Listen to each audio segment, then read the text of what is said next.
Hey there YouTube, hope everybody's having a good weekend. Today we're going to be doing an oil change on an 88 Chevrolet K1500 with TBI engine in it. This method will probably work for Vortex as well, but this is obviously a video for beginners. But anyways, I'm going to go over the equipment real quick you'll need. So you get oil drain pan, you need the obvious oil change. And this oil filter from ACDELCO will work for pretty much any V6 to a big block V8 for the TBI engines, so 88 to 95. And that is a PF52E flashlight, 2 funnels, paper towels, set of gloves, 19mm socket with a torque wrench, which I like, so I'm not stripping out the oil pan. Then set of channel locks if the oil filter doesn't like to be friendly, and that is to get it off. So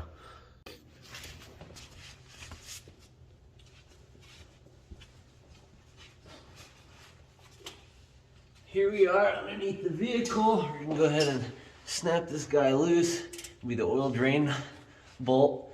This is obviously gonna be in front of your transmission, right behind your front differential.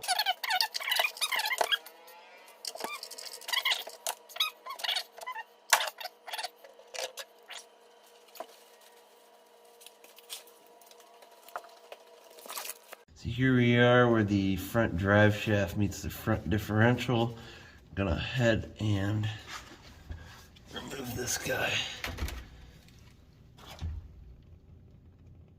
This is where the channel locks will come into use. Obviously, if you plan on reusing the oil filter, not the best idea to destroy it with these guys. And here we go, she's loose already. That's what she said. All right.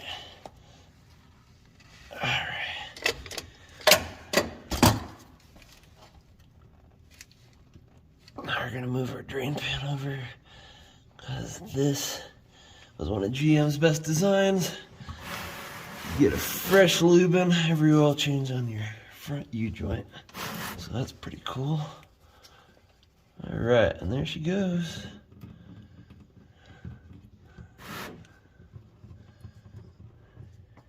Easy peasy. Now after this, pretty much everything just goes back together with new stuff, obviously.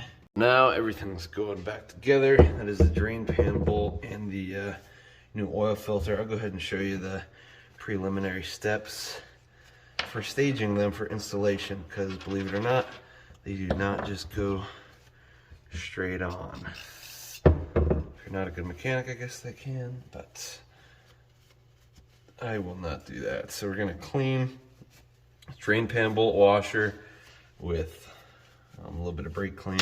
Like I said, this just helps a better seal. Make sure you don't leak out all that new oil you put in there. So, by the way, this costs about 25 bucks at Walmart, 19 something for the oil, and then I think it's $4.07 for the ACDELCO oil filter. And I will put links to those in the description for anybody that has a hearing impediment. All right, so this guy's nice and clean. That's good. Now we're gonna grab our new oil filter. Obviously, I always try to not make a mess, but it happens every time. Grab our new oil filter. And some mechanics don't do this, but you are supposed to pre-fill them. The less time that the oil system is dry, the better.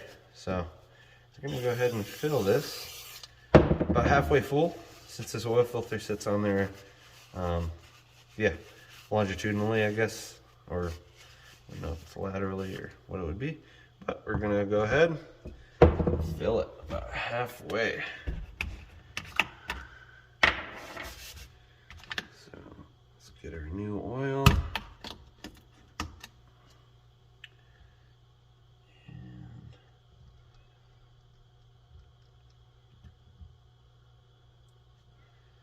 Let's fill her up. There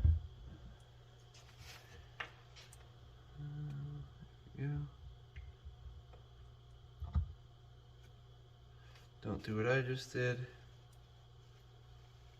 Overfilling it. and making a mess.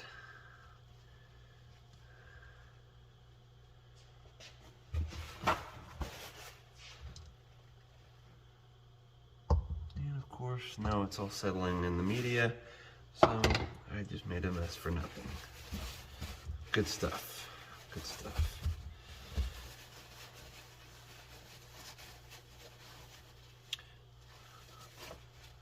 All right, and now we are going to take a little bit of the fresh oil, and this is good practice just to make sure everything seals good, and you're going to put a little film of fresh oil on this new oil filter. So yeah, just dip it in new oil or whatever. Take your finger, usually nitrile gloves if they aren't as expensive as they are now, I'd be using them.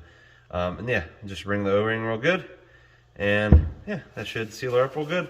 And then we'll go ahead and we will clean the mating surface where the old oil filter was on with brake clean, just so it has a nice fresh sealing surface. And at this point, we're also going to set our torque wrench probably to about, say, 25 foot-pounds. And I just do this because I have stripped a few drain bolts in my day, and I don't want that to happen again. So it's at 25. Drain bolts clean. Let's go ahead and reassemble her. All right, so we are back on the vehicle.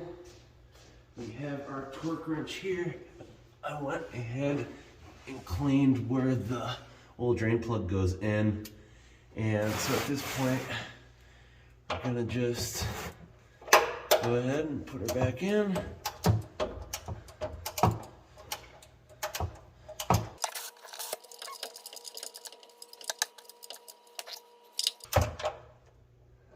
Alright, here we go.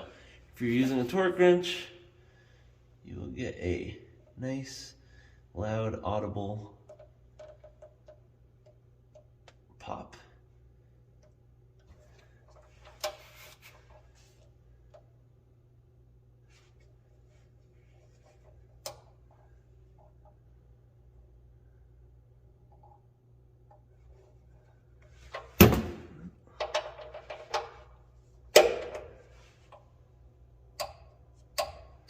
There it is.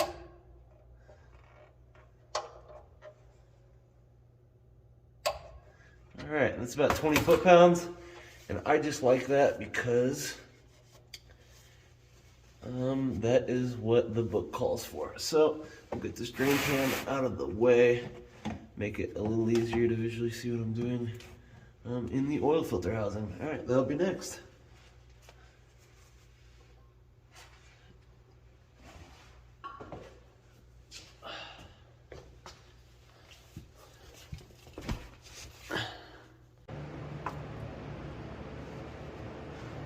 So now that we're underneath here, you're gonna put the oil filter back on.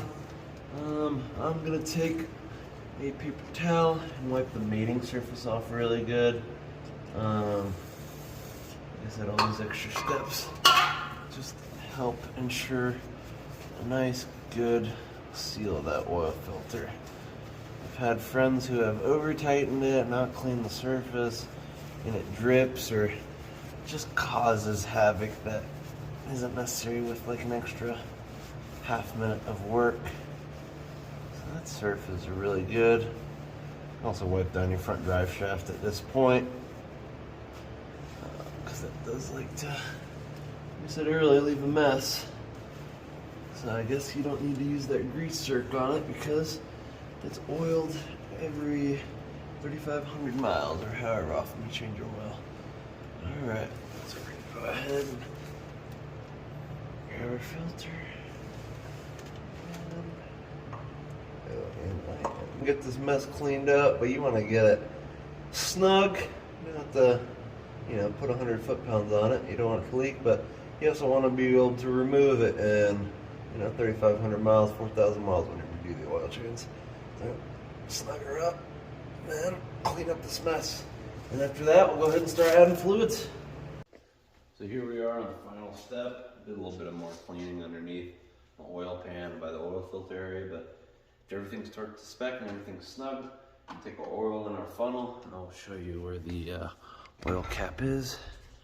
It is right there behind your alternator.